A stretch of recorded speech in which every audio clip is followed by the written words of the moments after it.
Я не слышу вообще никакого доклада по технике. Она просто есть, то есть никакого дамага по ней, никто по ней не работает, все.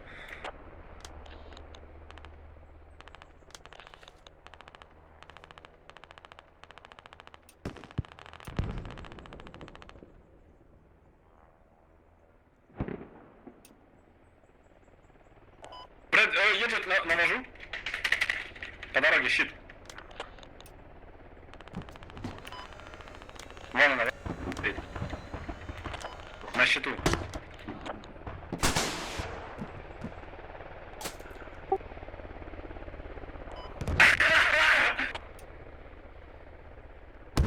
А он нас пустил.